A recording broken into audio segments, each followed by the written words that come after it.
not that bad. It's All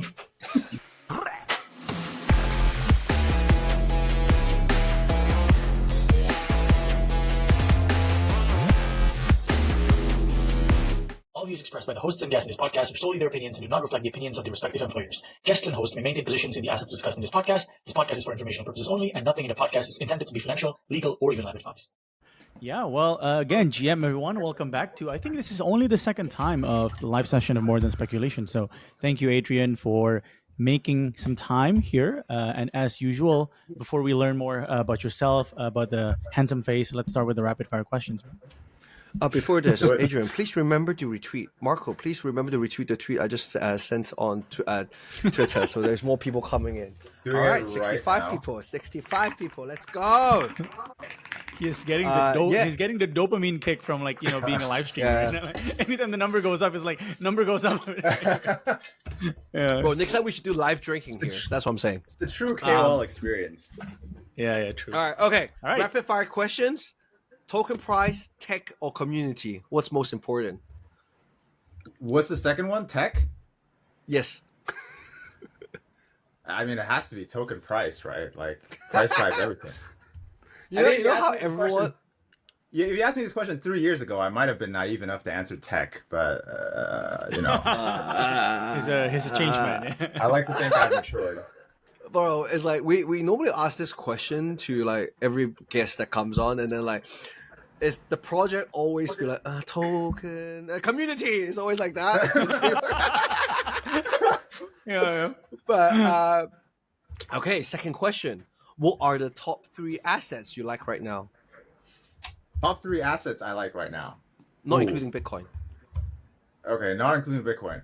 I'm gonna go with Hyperliquid. Go with Hyperliquid, Kaito, and Cosmos.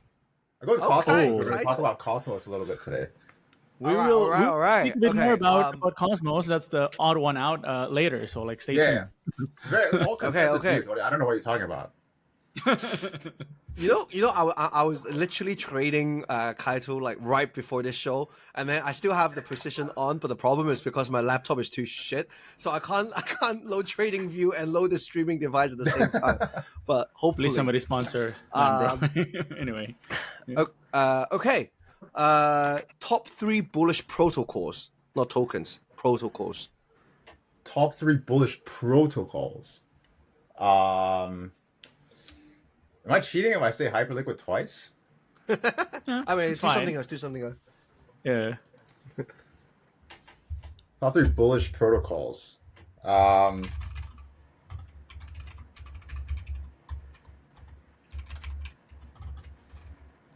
It's a hard question, isn't it? It reflects the state of the market. It's a hard question. Okay, maybe we can move on to the next one. Hyperliquid, Syrup, or Maple. Maple syrup. Okay, we will asset. Yeah. Just a third. Okay, no, it's fine. Maple syrup. Why? Oh, I think it's I mean, it's I think Maple has a really good growth story. They've found very evident product market fit. It's a very minor adjustment when you think about it. Moving funds from doing it completely on chain to a custodian way. But I think that's the way DeFi is kind of evolving. With being able to do it in a regulatory and compliant way. I think Ethena was really the first one to push this idea with off exchange settlement and minimizing counterparty risk. And I think Maple found that sweet spot in terms of risk reward, in terms of on chain versus compliance with this tri-party setup. Question: do you think now that there's so much stable coins and real asset coming on, are they competitive? Will Athena as a funding rate ARB strategy not be enough? Because it was such a dominant force already. I think people might not price in competitors like Plasma Chain and all those stuff. Yeah, I think there's generally 2 classes of these. There's the yield bearing there's like the yield bearing type, and then there's like the utility. I think Plasma and Tether are kind of looking at it from more of like the utility payment angle. Disclosure, we're investors in Plasma. But I think Ethena will continue to remain competitive. I think the biggest selling point, or like where they seem to be moving on as a protocol, is like packaging this tokenized carry trade as like a really exogenous source of yield, exogenous uncorrelated source of yield to like a lot of what institutions are used to. So I think in 1 to 2 years, the target market of Ethena or USDE might no longer be normies like us. That being said, I mean, I think they do a great job in pushing crypto native integrations. But I think the next step of their product itself is actually like selling it to those that want like an uncorrelated source of yield to a lot of what traditional capital allocators are used to. So I don't think they're necessarily competitive. I see. I Maybe don't think it's competitive. Short term, I agree. Short-term price, actually. There's definitely a lot of competition. I'm talking about product, not token price here. Agree. Okay. All right. Let's take a step back. Now that we have 164 people, holy shit! You guys got nothing to do. How did you scam these people? You guys got nothing to do in the afternoon or night. Man, we pick the right time, bro. It's like it's us in the APAC time zone that's gonna like sacrifice, right? It's prime time for EU and like EST. Okay, Adrian, can you do like a quick intro about yourself? Yeah, happy to. Thanks for having me. By the way, guys. So I'm Adrian. I lead venture investing at Course One. We're primarily a institutional validator in the space. We also have a sizable investment arm. We've made about 90 investments in the space, primarily in crypto and infra. Before joining Course One, I was at a venture studio, primarily doing research related to DeFi mechanism design, amongst many other things. Also helped start their venture practice there as well. Yeah, that's the quick background. What's your like not boring crypto story? Like, how did you look into Bitcoin? Is it like the typical story? I can't believe Marco, the VC. I'm gonna tell people, don't be so corporate. Tell us the real story. Yeah. I actually have an interesting answer to this. I first heard about Bitcoin in like 2017, 18. As a uni student, I was a big poker player back then, and I played it as like as a side hustle, a little bit, and I had a community around there. One of my seniors or mentors was telling me to look into this, because a lot of the online casino sites that he was playing on stopped taking deposits from HK VPN. So like Bitcoin was the best way to deposit and withdraw from these online gambling sites I was playing on. I completely ignored him for more of a practical reason, because I wasn't playing too much online. I was mostly a live player. So I was like, yeah, whatever. If I have to use it, maybe I'll figure it out. Onboarding was probably like fucking insane in 2018. Like if I try to set up a Bitcoin wallet, I'm pretty sure I would have just given up. So that was like my first interaction, or like first time learning about this thing. And then there's like the boring story of how I actually seriously got into it in like 2020, 2021, 2022. But I probably won't bother telling that, because that's probably like the same as 99% of the guests on here. Wait, what's the worst trade you've ever made in the last cycle, or in your first cycle? It was for sure Luna and UST, like the 2-in-1 double whammy. I was very naive. I wasn't even working in the industry full time back then, but I for some reason I was just like, yeah, this guy Do Kwon seems to be it, Steady lads, indeed. Yeah, he's the man. Steady lads. Oh god. Hey, by the way, Adrian, I'm quoting from the comment section. Adrian, bro, is handsome. So handsome, huh? What? If you go to the Twitter live session, you can see you have a girlfriend, bro. But yeah, amazing. I'm having so much fun. It's unbelievable. Okay. All right. So today we're gonna talk about a few things. Mainly we want to cover on the reason why I booked this call is because Adrian recently posted a Cosmo thesis, which is something that Mhm. I made money. I got wrecked and double wrecked one time. Yeah. A little bit background. I am like a 150 wallet Cosmo wallet farmer. So I did Oh. good there. And then but all my profit was in UST. Because Oh, everything was okay. in Cosmo back then. But okay, anyways, so that's why I want to rank him up. I think fundamentally Cosmos are zero value captured. They decentralize too Yeah. quickly. People are too Web two. Builders are too Web two in it, and then somehow just think like the UI UX will be better, etc. And they forgot about the application side of things, in my opinion, anyways. But obviously, some part of me still hopes they do well. So when I see this article, I'm like, all right, cool. I And mean, also, Adrian was one of the earlier guys to ping me about Hyperliquid. And yeah, keen to hear more about personal trading, VC investing, and personal investing side of things.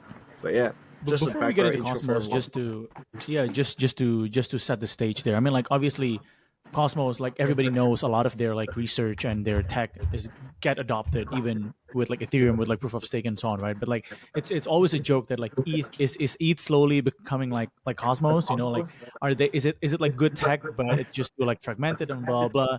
So just sort of like to set the stage for the audience if might not be aware of like what's the history, what's the sentiment there. But yeah, I think we can just jump in. And, you know, I mean, it's very intriguing when I saw that tweet. Also, like, I think it's an interesting thesis. If you want to speak a bit more about it. Yeah. I guess I can start with a bit of context for maybe the listeners who were not around like me back in 2017. So Cosmos is like it's many things, but most people know Cosmos as, you know, Cosmos Hub, the blockchain itself. But Cosmos is actually like very complex, like corporate structure wise, and they have a bunch of contributing entities. They're most well known for, yes, the Cosmos Hub, but also their original white paper was like laying out the vision for the Internet of Blockchains, which is like this multi-chain vision before, you know, any blockchains back then were barely functional. So they you know, there's been a lot of things that they built and shipped over time. I would Actually, say can I do a recap more detail? Just because that was my whole big thing that I showed everyone. So, all right, this is imagine this like 4 years ago when I started to show my friends to buy Atom. It's like, bro, so you know like how you don't have the same operation system for everything. That's why we need app chain. Every app should be different. It should not operate in the same thing. That's why Cosmos is the Internet of Things for all chains. Every application should be its own chain, and then between them, they can use IBC to talk to each other. The liquidity flows through each other, and each chain can customize their performance towards something. If you want a trading app chain, it can be a lot quicker, higher TPS, slightly Damn, it lower sounds in so good. scalability, blah blah blah, all those kind of things. And if it's just an NFT chain, it doesn't really matter. Blah blah blah blah blah. And basically, and also you can go on every single chain, stick for high POS yield. Don't ask where the yield is coming from, and also you'll get airdrop from other chains. So that's why that's the pitch from back in the days. This guy, oh my god, it's modular money again, bro. But yeah, Oh, it's modular! I modular. forgot about modular. Yeah. I don't even think modular was a term back in, you know, whenever Yeah, the Cosmos airdrop days were. You know, that's the not TIA, it's not until that's Anisha. TIA 2022. You know, Yeah. TIA basically ran that whole trade back. Yeah. So where was I? You were it's just covered. I think you pitched it very well. You know, back then. But what's up you know now? Yeah.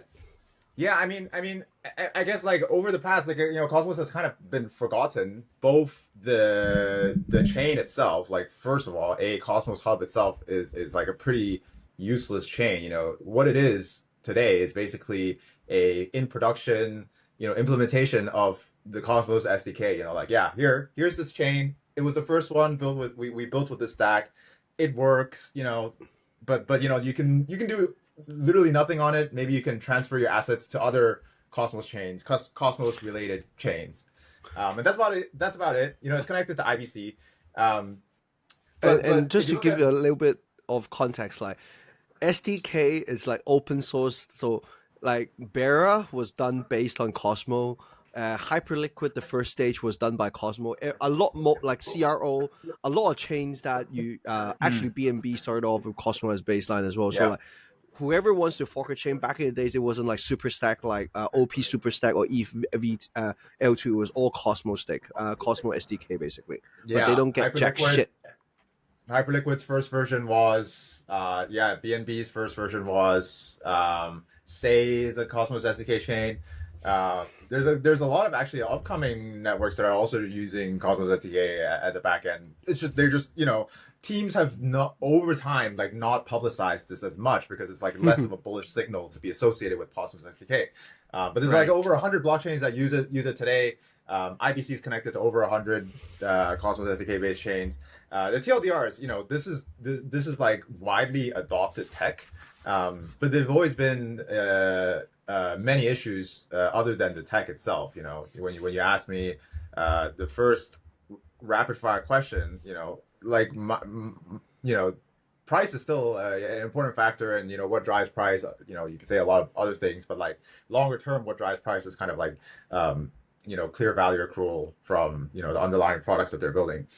And so that's the problem I think the new Cosmos Foundation sought out to fix. A couple of months ago, they acquired a team called Skip, which was previously also building a bunch of infrastructure on the Cosmos in the Cosmos space, but most primarily known for SkipGo, which is what currently over 50% of IBC volume is routed through. So the new team now has a mandate to essentially monetize what Cosmos has built over the years. And I think the first obvious low-hanging fruit to drive value back into Atom is really to start building things on Atom itself. Let's not build a bunch of open source tech that other people can leverage, but doesn't bring anything to our ecosystem. This sounds like Ethereum. Let's retain this ourselves. Which part of this sounds like Ethereum? You mean this sounds the original version or what they're doing now? I'm curious to hear. L2 sounds. I think Ethereum going for L2 was a mistake, a bit like Cosmos. Yeah, I think what Lambro is saying is like basically it's a similar sentiment of let's make the core base layer great again, right? Like that's the thesis. I actually agree with that. Like Ethereum going with L2s have like they now have the same problems that Cosmos has. Let's do all this vertical scaling, but we don't really know if this is actually going to be good for the L1, other than the fact that rollups will post state roots and transitions to L1. Like, is that really great for ETH the coin? We don't know. I guess we'll build it and figure it out. And now I think they have a very similar problem. Maybe not as drastic as not as drastic as Cosmos, because Cosmos the value accrual was realistically it was 0. Ethereum has something. There's still a lot of assets on ETH1. They have a bunch of they're starting from a much more ahead point, but I could totally see that at some point they face similar difficulties, or as they are probably right now. So you mentioned acquiring Skip. What does that mean? Like what? Why is it bullish? Skip is the bridge, right? I remember. Yeah. So Skip is primarily Skip is a team that's building order flow infrastructure on Cosmos. Primarily, they're building a lot of APIs and aggregators that route IBC volume. So here we go. I guess the implication. I'll start with the implication first. So the Skip team got acquired. Now they're running a entity within the Interchain Foundation called Interchain Labs, which is basically the entity that is building products that drive value back to Atom. So the very first part of having a clear mission statement is already a huge difference. In the past, it was probably 20 different dev shops contributing open source code to Atom, and then the foundation might just give out grants here and there. They still have a lot of money sitting from the 27 ICO. And it went from that to okay, here we have a team that has been building in the space for 4+ years. They've built a lot of great, widely used products. They're a revenue generating company. They're a commercially oriented team. Now they're going to come and helm the future of Atom, the token itself, which is like one of the foundation's key mandates. So that's like operationally, it already went from, hey, let's just build things and see, to, hey, we're focused on this one goal, which is driving value accrual to Atom. So team addition, but not the actual tech implementation or improvement. It's more like commercial team joining, so they're gonna be more focused in building, and they already have a proven track record of understanding the Cosmos ecosystem already. Yeah, I mean, the tech is being acquired as well. Like the Skipgo front end and the Skipgo API is like the two main things that that will be using. The main implication there is that now a lot of that flow will route through Cosmos Hub. Prior was like, it was an intent network, so like the Skip team will have their own kind of liquidity. It doesn't really matter if it's settled onto Atom. Now the first big effort that they're making is like moving a lot of IBC flow through directly through Atom, as in Cosmos Hub itself. So there's a lot of terminology confusion here.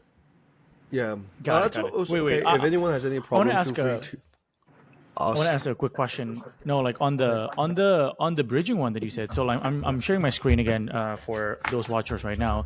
This is very interesting. So like, is this true right now? Like Adrian, is it basically top 5, but before ETH and Solana? So like right now, it's still not connected to ETH and Solana. So it now is. So IBC Eureka recently went live, which is an implementation for them to connect it to non-IBC enabled chains. I would say the traction there is still relatively small. So this is really just this metric today is, or it was like as of maybe 2 months ago, is a snapshot of all volume excluding IBC Eureka. So only Cosmos SDK connected chains and bridges that are powered by IBCs puts it at the 4th largest bridging protocol if you were to include something like Circle CCTP. Got it. Do you mind me asking, like, why you? It sounded like you're evaluating it a lot based on its bridging volume or value or some sort, right? Is there like how do they capture a lot of value there, or is it more like just like because of the sticky TVL or sticky user some sort, like, or is there like a real revenue? Like why is it so important? Not necessarily. I would say it's because it's low hanging fruit when it comes to like monetization.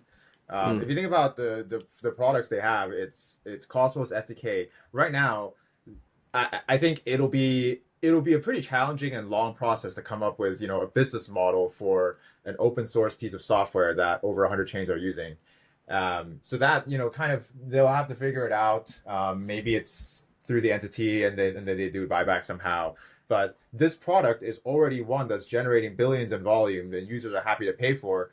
There's just nothing that is related to Cosmos itself. The IBC can route through any connected IBC chain, but they're optimizing this in a way such that Cosmos or Cosmos Hub will be the most liquid venue for volume to be routed through. And in crypto, really the biggest use cases are trading and facilitating value transfer. Exactly, facilitating value transfer. And so like I think of it as really just it's low hanging fruit. IBC can be a better product in many ways, but I would say like as of today, it's already a good product that users are willing to pay for. Why not accrue that value somewhere? Got it. It sounded like this is more like a I would say almost like a venture type of viewpoint in buying this. Like, if it catches, it has the right material to catch a catalyst to jump a lot higher if it was able to capture that. But instead of like more like a trade thesis that lasts for like 1 to 3 months based on a very solid catalyst kind of thing, right?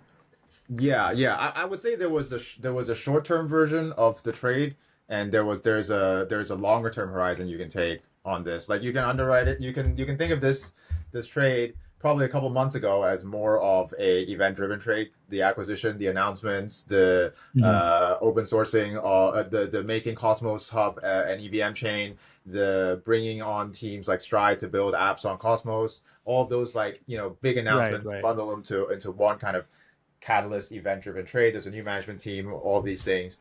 But from a fundamentally longer term perspective, like it's a completely dead and like forgotten coin. Sub $2 billion FDV. Like if you benchmark it to 2020, 2018, 2017 highs, it's still like down horrendous. 2021 down horrendous. For a $2 billion L1 that is like also powering a lot of this other tech, there is a compelling enough longer term case to be made for it as well. Obviously, like that also kind of, given that it is a fully liquid token, you can kind of monitor that as the team continues to ship new products. But there's like, I think there is like two ways to look at it. I would say probably a little bit late to do the event-driven trade right now. Like everything's already out. But yeah, at the time of thinking, there was like two angles there. Here's the IQ 50 take on it. Okay, why is my camera keep on?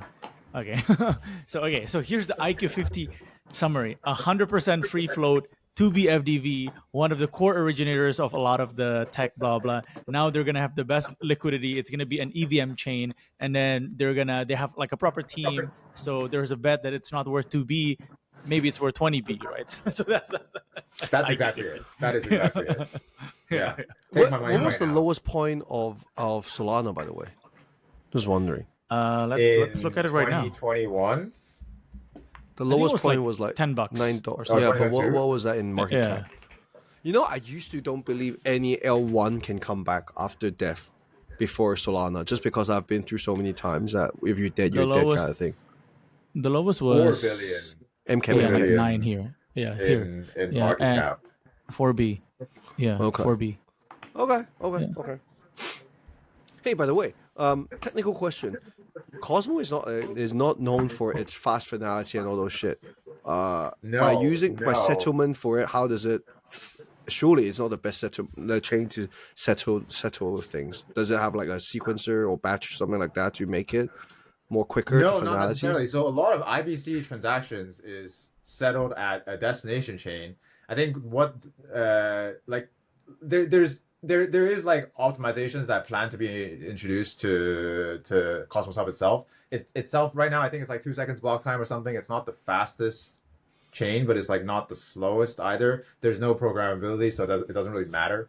I think for routing transaction, what matters is that there's liquidity on Cosmos that could fill cross-chain orders. So it doesn't necessarily matter. I don't think it matters as much on a UX level. Finality of Cosmos chain itself, more of like chains that it is more of just a hub. It's a plug and play hub. It's a hub that is actually being used as a hub now. Oh, bro. Sorry, I'm laughing. Some guy in the comment just said, Cosmo L, exit liquidity isn't coming. I failed. I see the point though. It's more like risk and reward, right? If you think about it, it's like it's 2B. And then if you put you don't have to put that much size into it if it were to get traction to add. Like I didn't add Solana till it was 38 because there was more consensus and more still upside, right? Yeah. So I think honestly, not financial advice. None of this is NFA, advice. okay, yeah. It's a research-driven conversation. I have no idea what you're talking about. Exactly. Okay. Right. On the non-invest more because this show is called More Than Speculation, right? So on the non-invest, how much of your personal port is in Cosmos and Cosmo related things? This guy. It's not actually that high. I mean, it is a meme coin that might go 10 to 20x, right? So can't be. It is a liquid venture. Yeah. So no, your personal. It's less than 5%. No, it's still a lot actually. Wow. That's because you are denominating in stable coins, bro.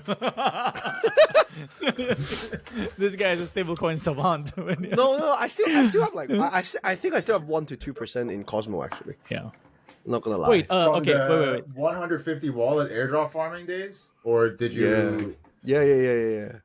Oh my god. Sorry, like just because I just said that in Cosmos, I know Noble was trying to like become like the stablecoin in further, right? Like, but like, is the DeFi activity, like, do you foresee it's gonna, it's all gonna go back into like just one main chain? Because right now I feel like a lot of people are kind of hesitating from deploying a lot of stables and DeFi's on Cosmos, because you have to go through like many chains, right? And a lot of them have like different mechanics and so on. So what's your like take on there? On Cosmos DeFi in general. Yeah, but maybe like specifically around like how are they going to attract like liquidity, stablecoin growth, and so on. Yeah. Well, first part of the question, how's DeFi looking on Cosmos? It's pretty dead. I guess there's like two places that are somewhat relevant, excluding Barachain. I guess the two places where there's something happening is Osmosis, which is slowly losing a lot of adoption as well, and DYDX also losing out to newer, Hyperliquid! newer, sexier. I won't name names or tickers. I think the mandate for Cosmos is not necessarily to grow individual ecosystems. It's supposed. I think the longer term goal for Cosmos has always been for if you're using an app that happens to be an app chain, you can access where the most liquid source of liquidity is, and in the future that source of liquidity is planned to be directed within Cosmos Hub itself when they implement stuff like EVM functionality, and you can actually have smart contracts on there. Nice. Got it. All right then. Yep. Okay. Let's go into a little bit of the questions from the chat box. We have chat questions. Yes, we What's do. up, Chad? That's why they call you Lang fancy thing to say. Wait. Any particular or interesting field/sectors you recently looked into as a venture investment? As a venture investment, so we're not talking about stuff that I'm aping. I thought we were back to speculation. Yeah. I don't know. I'm just asking questions. Like, actually, I think ventures must be very hard like this year because like nothing to believe in for long term nowadays. I plead the fifth. You can plead the fifth. I'll talk about it. Yeah, I mean, it has generally been it's generally been a pretty tough market for this year for venture. I think there's like a lot of funds that raised a couple of years ago that are not seeing returns on capital, so it's like a little bit hard from that perspective. I think there's also still a little bit of like over raising from 2021 where you still have a lot of idle capital in the space. So you can there's I would say like if you were to compare this to like last year's Q1 mania where AI was the hottest thing, you would have X decentralized compute protocol raised with no deck, filled in 2 days, 8-9 figure valuation. Now I think the obvious grifts are less. There's a little bit less obvious grifts. But then there'll be like every once in a while there'll be like relatively big projects that still get bid up to really insane valuations. So I think like for our personal stance is kind of to stay away from the really expensive seed rounds and try to look for interesting founders that are building like interesting enough longer term business, which is supposed to be how venture operates in the first place, right? There's still, I would say there's still opportunity, but like you would kind of have to have there's like a lot of external factors that affect your I guess your own pool of opportunities. There's certain characteristics of deals that will just become really expensive that don't really make sense to underwrite unless you're a $1 billion fund, and you just have to kind of like I guess you have to find one, you kind of have to find original ideas, and two, you still kind of have to believe in something. If a founder is listening to this, how what's the best shot he or she can get if they want to get a reply from you. Not like, I mean, like you can say like you're only looking into DeFi. So if you're building something in like NFT, don't bother or something. But like what's the like if anybody's like a founder that's like listening to this, like what are you looking for in a venture deal right now? Yeah, I mean, I guess like we're a little different from most venture firms because our business first and foremost is running validators. So in that sense, like from a practical perspective, like our scope is usually within infrastructure and DeFi. It probably doesn't make sense to work with us if you're building something like NFT pets or gaming or whatever the cool kids are doing these days. Not that I'm not interested in a lot of these ideas. It's more like, this is something that makes sense. It'll make a lot less sense for us as a company. So that's like more general sector focus. In terms of like actually pitching it, in terms of actually pitching or getting in touch or chatting, I think I'm relatively accessible. Read all DMs. Warm intro is usually the best. And then after, you kind of have to let yourself and your product speak for itself. Nice. Okay. Got it. Another question: how's your thesis compare to Ansom's previous Atom? Ansom's thesis compared to Atom, like the Solana thesis compared to the Atom. You mean Ansom's Solana thesis when it was dead? Yeah. I think on like on just like attributes, it can be thought of as similar if you're thinking of it as like kind of like a 6-month time frame trade.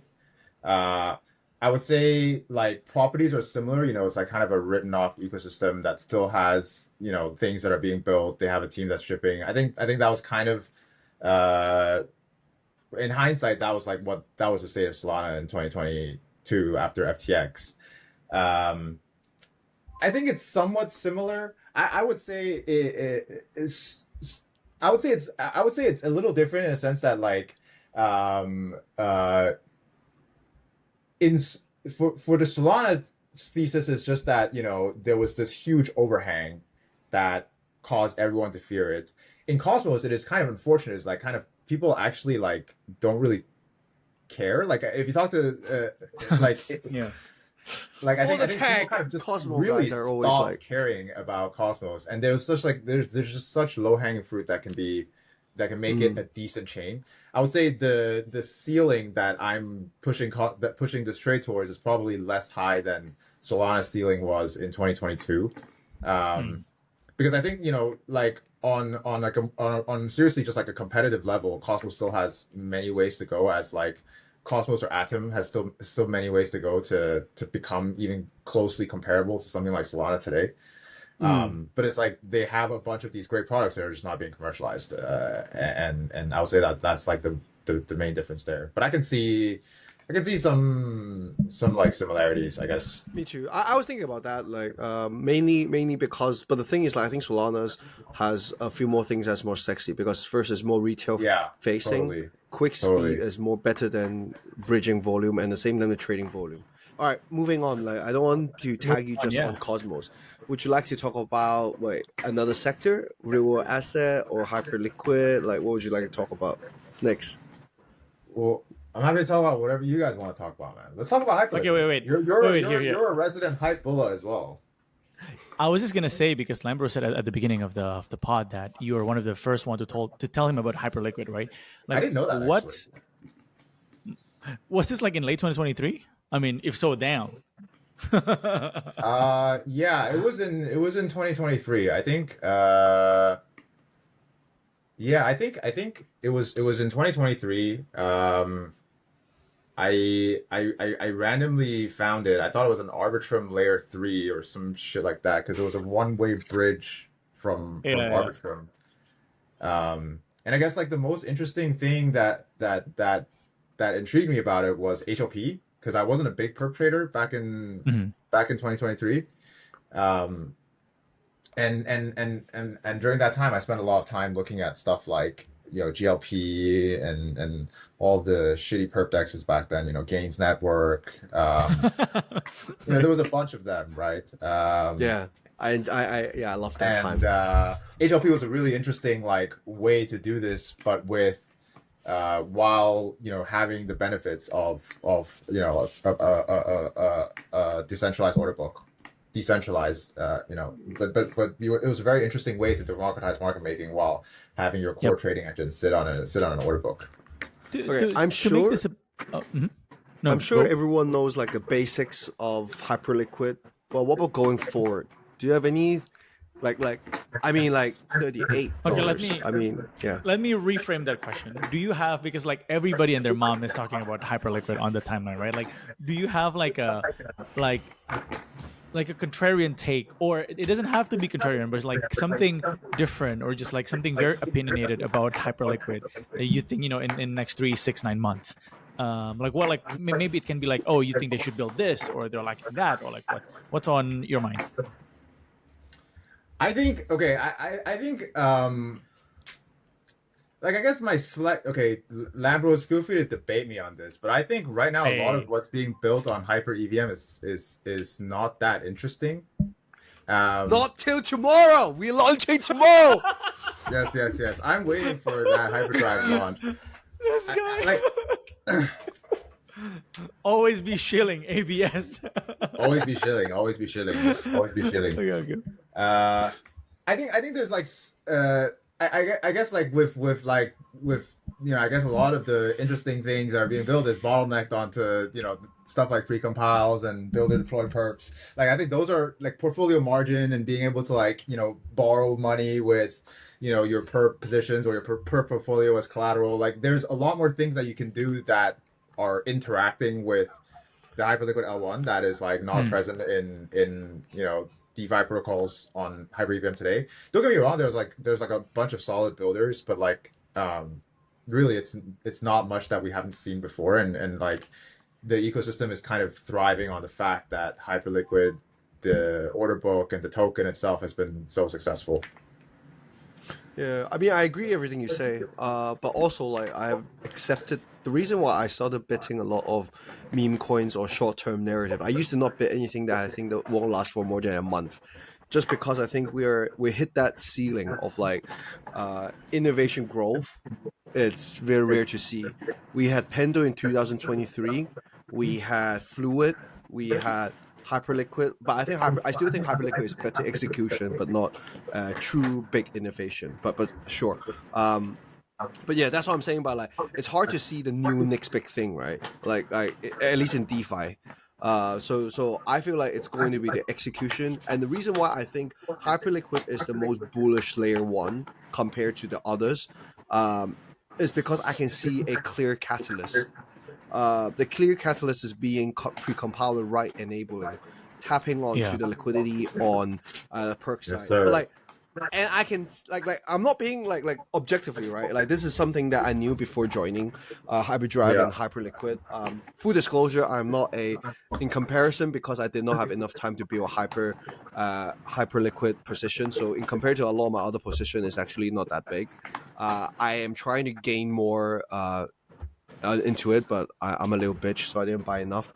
But like I don't think there's any other layer one. There's something to wait towards, if that makes sense. Whereas like all the other chains has basically maxed played out the game. Like if people the technical upgrades on Hyperliquid are meaningful for the rest of the ecosystem. Like it's not like, hey, we're gonna update consensus client to 1.1.69. Nobody gives a fuck, exactly. Right? I was just gonna like quickly like interject, like the way that I would frame or like I would really sell this, especially because crypto's PMF, as you said, so right, like still 99% is like some form of like trading or like money transfer and so on.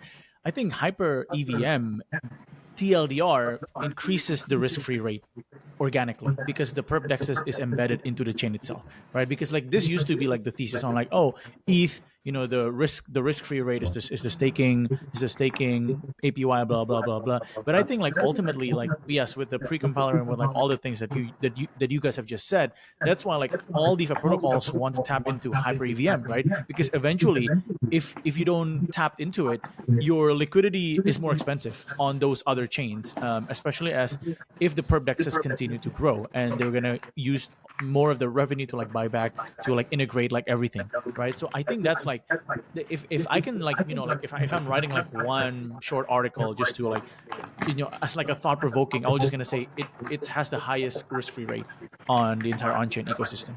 Yeah. What do you mean by risk-free rate here?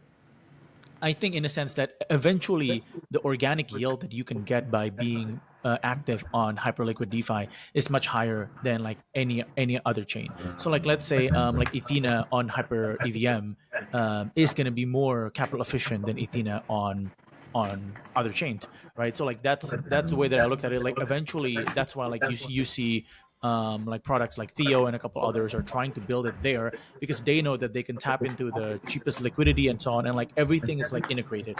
Perhaps like I'm a bit like overthinking on this, but yeah. I agree. Basically, like you can. That was the BNB chain dream, by the way. I don't know if you guys remember back in the days. That was the BNB chain. Yeah. But like, I'm still bullish on BNB as well. But yeah. What's the Alright. BNB pitch these days? Little CZ the end. okay. Bet. Wallet. Okay. No, Pick but all of it right okay. So like, mainly because of entry, I have a bigger bag in BNB for now, mainly because of that. Because like I'm not the type of guy that can deploy in size in general. Like I need to DCA into a bigger position. So like I haven't. There's not enough. There haven't been long enough time for me to DCA into hype. But sure. His size, bro. That's why. So BNB is like the pitch is if you look at what they're doing on chain, right? They are resiphoning and on chain allowing users to capture launch pool yields, like the Binance launch yield, which is actually around 20 to 30% APR now. And also, CZ is full on endorsing more projects now and trying to rinse out the older. I wouldn't say rinse out, but like they're trying to add more, like let's say, newer teams and support them in some sense that you can kind of tell. And for that, because the lack of other catalysts for other layer ones, I still think is the dominant player easily. Interesting. The bad thing is that it never drops, so the upside is actually quite limited. It never drops. Yeah, it really never drops. It's Yeah. like a fucking stable coin. Yeah. Got it. Yeah, let's see what else is interesting, boys. What are we looking at? Okay, so before our last questions, which is more asking you from your personal trading preferences and stuff, is there any question you want to ask us? Who's the most interesting guest you guys had on? Wow. Wow. We had Let me check Rushi on. YouTube right now. You guys had Rushi on. Yeah, we had When? Rushi on. I enjoyed it. When is very important. Pre or post bail? Pre-token. Pre. Pre-token. Yeah, let's see here. No, the thing is that, to be What was honest, that like, I'm not even gonna lie. I say this publicly, right, bro? If you let me choose again, I would have invested in the same thing in the same guy. Like, bro, this guy is the true ABS. Always be shilling. He's willing to go that far to shill a token. The only wrong part was being greedy. Like, if Do Kwon does another project, motherfucker, you buy. You might not shill it, you might not own him, but you buy, bro. Like, if he's willing to go that far to shill a token, I'm willing to lose like 1 year of my potential income on it. Like, it's okay. I just hope he doesn't fuck me that hard. But like, it's worth the bet, bro. That bro is the true come on. captain of the DGens. No. But Hey, I see your point. dude, like a lot of people would say, hey, people make honest mistake. I mean, like Andreessen invested in Adam Newman's company again, right? So it's the same thing. So if like Do Kwon came back, you should invest in him again. Do you want to be around? Do you want to make money? I mean, like, as long as I'm not dumping on my true friends, I'm good, bro. Yeah. I agree. I think my caveat to that is like, anything that's liquid, is kind of fair game. I don't know. 100%. Like, yeah. I think that statement applies to me for anything liquid. Yo, but to answer your question, like I don't know if like they're my like favorite. It's hard to pick favorite, but like the Bro, one that Who dropped wait. the most The- alpha? Wait. The one that like was even more hyped than Lambro was the sign girl. Okay. like the sign Before we girl. move on, I want to ask you: do you think buying airdrop wallets is liquid? I Buying bought airdrop wallet. yeah, I OTC bought like around I OTC bought some airdrop wallet. Like people airdrop farmers will farm the wallet and give you the wallet. This is before if they qualify for the airdrop. Yes. Half of them yes and Holy half of them no. Fuck, you're a degenerate, bro. This is a very interesting market, dude. That's a Wait, like- I want to know more about this market. It's Yeah, interesting. ping me. Like or we can make a separate episode out of it. Yeah. but no, it's basically some OTC guy telling you that do you want it or not, and then the market is created based on how much the airdrop farmers has spent to create to code this, and do they want to recoup some cost Wait, just in but is case it- the token doesn't do Sorry, well. sorry. Like, is it like? Do you know the points? Like, let's say without naming a project, like, Every is there a project point is system slightly there different. already? That Like there's Okay, no slightly standardized different. things. But yeah, Well, Why like- is it better doing that than to actually just pay somebody to code it and deploy yourself? because it was You too get- you late. get- yeah, okay, 'cause he- okay. 'cause he lost It was time. too late. You want to ape the It was too you wanna late. ape the Yeah. airdrop. Yeah. It was too late, and also it was like it was more like I don't know what I code would it be right, and there's a lot of trust assumption. Like I wouldn't mind paying someone to do it like as an As in paying investment someone early to on do it for you rather from than day one. Yeah, paying, but who paying will be somebody that responsible? though? already did it for the wallets that they just civilled. Yeah. It's only worth it. It to me, it kind of feels like buying points, right? I mean, like if they roughly know how much their point is worth, but then they want faster liquidity, like right now, so they'll give it to you at a discount, right? Yeah, Yeah. I mean it's crazy. Yeah. All right. Back to the Eve sign girl. Yeah, man, Eve sign. To be honest, I think there was not enough alpha, but like she was so crazy. Imagine me, 2x, and as a girl. I'm like, I was a little bit like, oh, okay, all right. He was like, sign daddy this, sign daddy that. I was like, oh shit, daddy, please. Chill. You can check out the episode. It was really hype. It was like, I thought I was drunk normally, like, but when she was on another level, like a hype level. But that was exciting, I guess. Yeah. In terms of alpha, I think 563 did a very good tutorial Yeah. as an entry class for Tau ecosystem, Yeah. how to do sub Tau and those Okay. kind of things. I really enjoyed John from MEF talk about their Bybit hack Oh, and okay. how they're gonna Yeah, try John. to. That was really Yeah. good. Yeah, We were the first podcast that got virtuals to come on before it was very hyped. Oh, nice. So, but I don't think many people watched it until they start pumping price, and then I think the search algo gave us more views. But like that video helped me ape a little bit more on virtual, so I thank it for that.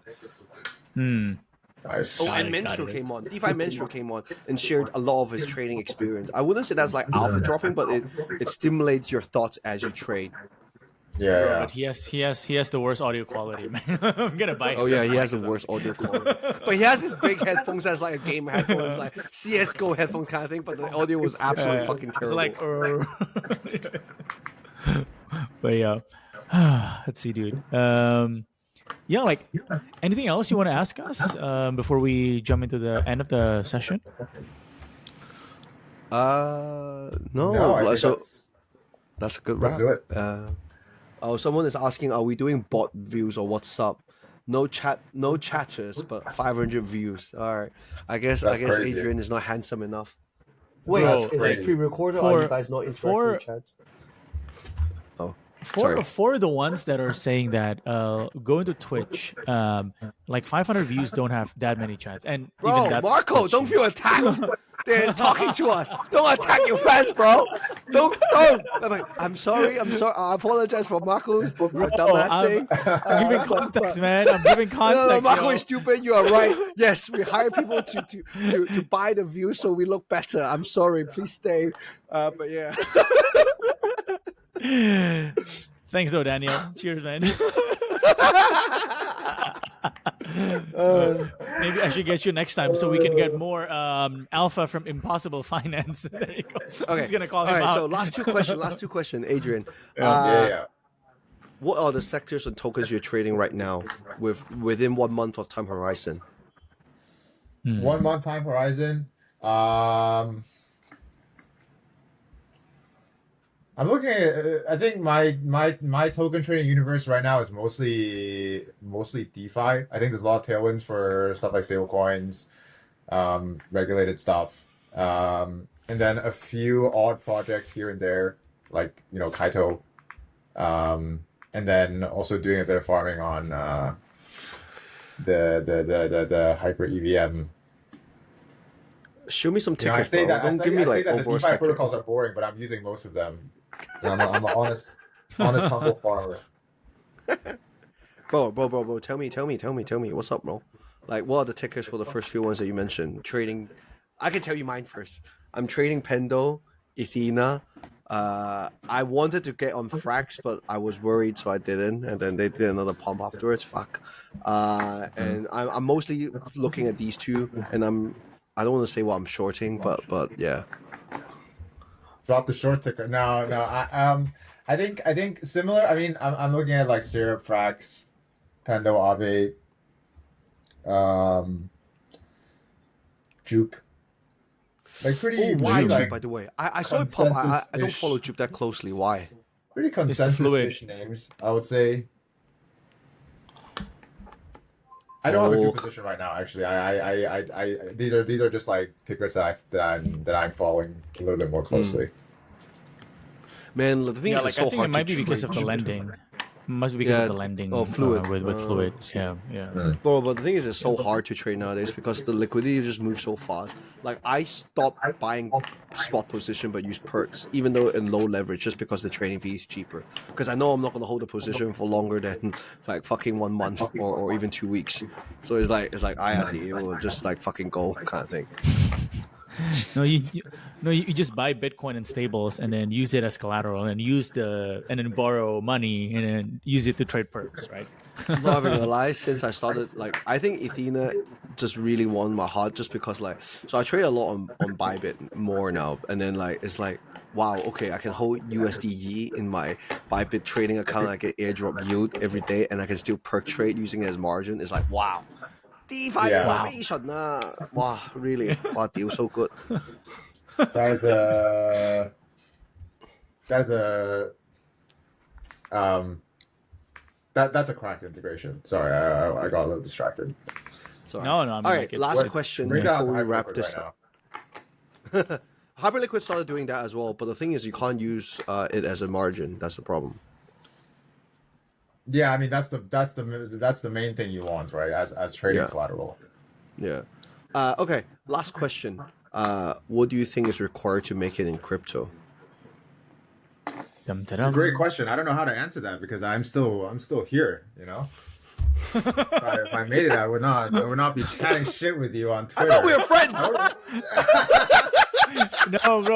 No, bro. His background is gonna be somewhere in I'm an retired. island I or would be talking something. to some guy in a panda suit at 11 p.m. No offense, I love you, Lam, bro. But yeah, like, well, no. I Any mean- inspiring thoughts? I mean, I think general advice is like you kind of have to. I mean, for me personally, it was like having a bit more of an open mind, just because like the industry changes a lot. You don't want to be too like fixated on your own personal views. Like if you ask me every single question you asked me today, 6 months ago, my answers would probably be quite different. And I think that's just like the nature of the space we work in. And then I guess, network and having a tribe is really important in crypto. So, just like be a genuine, like, it's like dumb advice, but, genuine, just be a good person, and pay it forward. And hopefully, and I believe that, Good things will happen. Good things do come back. Yeah, I I would say 100% I would agree say with yeah, 'Cause, then like, I there's just then I so get much bad opportunities like this actors. to come on to this legendary Wow, podcast. dude, and stop. talk Say to less. it. Stop. No, because the thing is, there's so much bad actors in crypto. It makes you being a normal person as a good gesture is pretty fucking funny. Yeah. It's like being a decent person is like already a 10x improvement to the average crypto market participant. Oh my god. Yeah, I What's the shittiest yeah. thing a person have done to you in crypto? Who hurt you? Ooh, juicy. You don't have to name the name, but you can say the action. I don't necessarily think I've been the victim of anything super horrible. Yeah, I don't think I have a good story to tell here. I think I've been relatively lucky, other than just me being stupid and losing money in dumb ways. I haven't lost money because of someone else. Nice. All right. Thank you very much, All right, Adrian. folks. No more Thanks, guys. questions. This was really Again, fun. check all the show notes and all of that. And again, I think I mean, like all the tweets are tagged, and we will also be posting this on YouTube. So if you missed the earlier session, yeah, you can stay tuned. And thank you. Feel Thank free you, sir. to follow Adrian with his handle in the bio. If you have any good seed round opportunity, please show him. If you have liquid ticker, show me, and I'll DM him afterwards. Is there anything? But yeah. All right, thank you All guys right, for guys. having me. It's fun. That's That's it. a wrap. Cheers. I wish.